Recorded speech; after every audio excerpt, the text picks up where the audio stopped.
The start of school is a social time of year, especially for teens and young adults who are in the dating circles. But my next guest says that today's dating scene has dating traps. And if parents are aware of them, they can help their kids avoid them.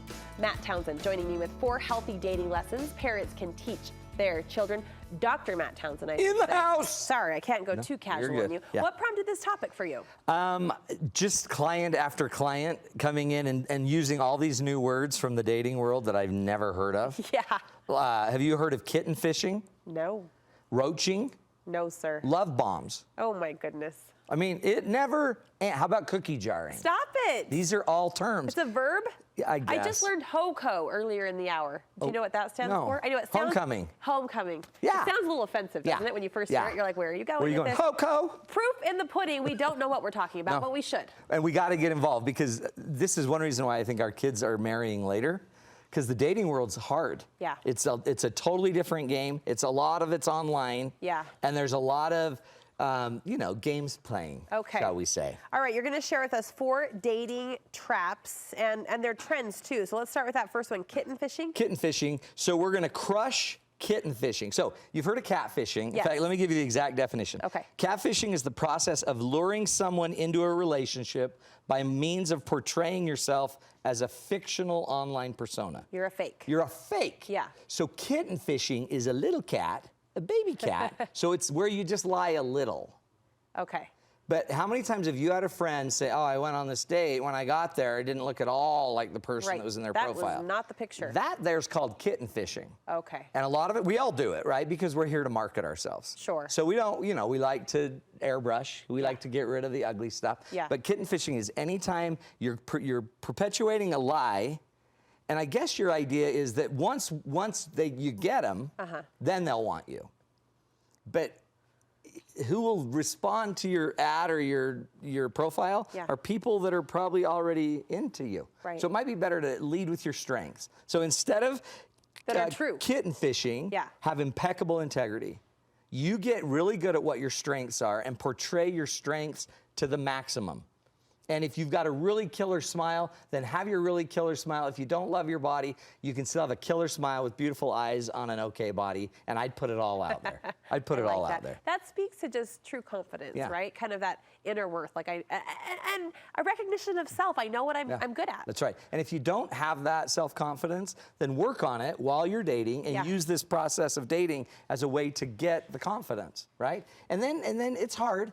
But if you start with a fake, then you got to keep up the fake. Yeah. So the rest of your dating time, you're going to have to keep supposedly hiding that. Yeah. I love the word impeccable. Impeccable cool integrity. Yeah, it's awesome. Even in those moments where we're tempted to stretch ourselves in the smallest ways. Stay true to you. Impeccable integrity. All right. Exterminate pests. Pests? Have you heard of roaching? No. So roaching is a term used when someone you've been seeing regularly is hiding the fact that they've been dating other people at the same time. He's a roach. He's a roach. And you don't know it. And so when you say, oh, you were dating other people? Well, that's cheating. And they're like, I didn't know this was exclusive. That's the line. How many times have you had a friend have that happen to them? So the way you get out the roaches is you got to shine a light of clarity on it. We got to communicate way clearly. You don't need to know on the first date. I wouldn't move too fast. Sure. But eventually we need to determine what the relationship is. Do the old DTR and figure out what are we, right? What are we? Yeah. But the minute you're thinking it's exclusive, I'd make sure we've talked about that. Right. And if you might be afraid to because you're hoping that we don't have to communicate. But you don't want to come across as needy or desperate. But when it's not clear, then when does it become a problem? Yeah. When they've crossed the boundary. So it might be better to just set your boundaries or at least say, you know what, I'm not dating anyone anymore because I'm way into you. So I'm choosing to not date anyone. Yeah. And then what I would do is then stalk them and make sure they're not either.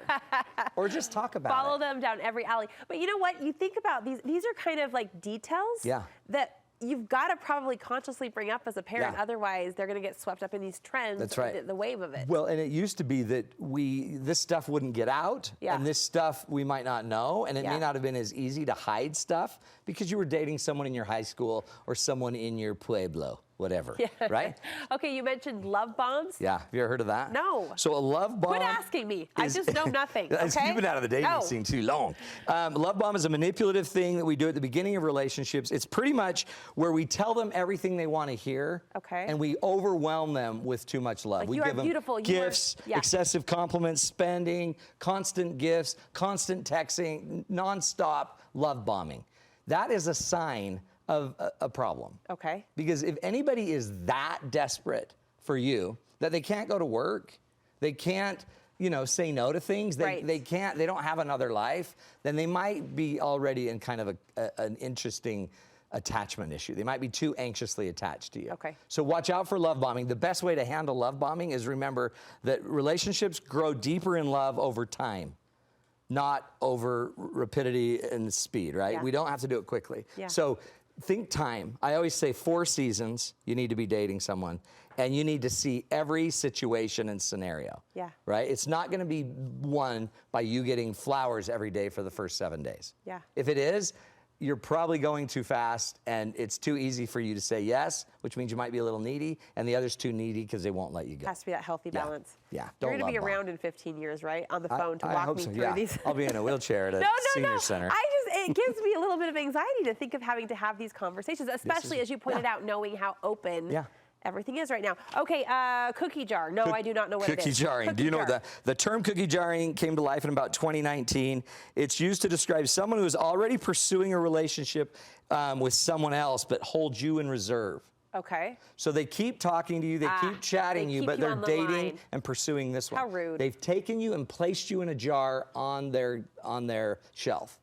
We shouldn't shelf humans. And so the problem with cookie jarring is it means I'm not committing. There is a point that once you're in a relationship and we're exclusive, you've got to get in. Yeah. And you got to push everything off the shelf out, and we got to get in. If in the back of your head you know you got that cookie, it's like being on a diet. If you know you got those cookies on the shelf, you're not going to be as committed to the diet. Get rid of the cookies. Yeah. Burn down the ships and go commit. And don't be the cookie. I mean, that takes courage, though. Don't be the cookie. Don't be the cookie. Man, if I had learned that earlier, do you know how many years I've been the cookie? It's bad. You stop it. Commit instead of be the cookie. This is really, really helpful. Good conversations to have, good terminology to know. Thanks for keeping us up to speed, Dr. Matt. You have a workshop coming up for couples. Yes, communication class. You got to go to it. No, you don't, because you and Mark are crushing it.